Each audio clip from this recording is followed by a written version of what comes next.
san ma'aiki habibi, na daina bacci, na bar abinci, na daina kunci. Wallahi da daɗi san ma'aiki habibi, na daina bacci, na so abinci, na daina kunci. Na je ziyara, na daina hira, na jarci tsara, na karɓi faira, ita ce ɗariƙa. Farko dai ya ilahi Allah dan ɗaha mayi, shine dai mai sayi a ɗan bani nima sai in ɗan daina kuka. Da sassan jikina, da rushin jikina, da hanjin jikina, duka mamaye su, ka tsira aminci, ka yi wa habibi, mai sassa habibi. Bugun zuciyata, wurin zuciyata, sirrin zuciyata, Allah na fahimta, Allah na karanta, san abba na binta, ile da rabauta, akwai yar bukata, mulki ko sarauta, gida ko da mota, jirgin shelikwafta, wasu sun bukata, ai yashe shi namu, uba ne a gunmu, ka kai mu gun namu, ine masoyinmu, ine jalabinmu, ine dafa'inmu, ine tarraƙinmu.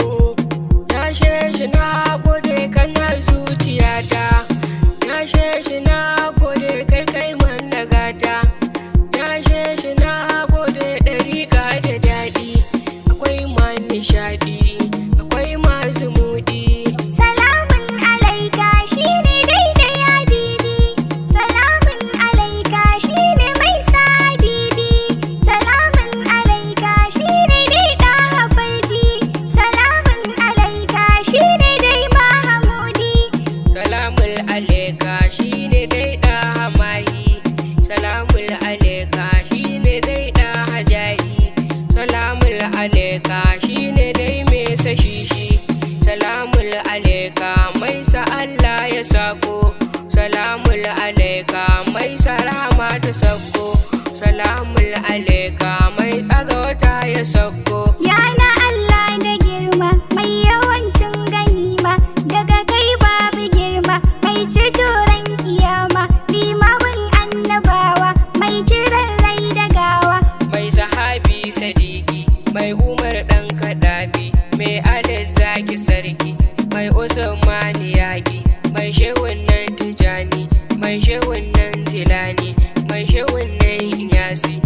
Baiwar yabo ce Allah ya riga ya bamu, wasun za su ji mu, wasun za su bi mu, wasun za su ƙi mu, wasun za su so mu.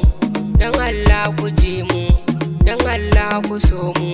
Allah kai salati wanda ya yi wa fati, in ɗan je Madina, in ɗan dinga kwana, in kwalla da ƙarfi, walla ɗa hayabi, ko za su ji zafi, ina son nazifi, ko za su yi kuka, ko za su yi hauka, ko za su yi duka, Allah ya faɗe ka.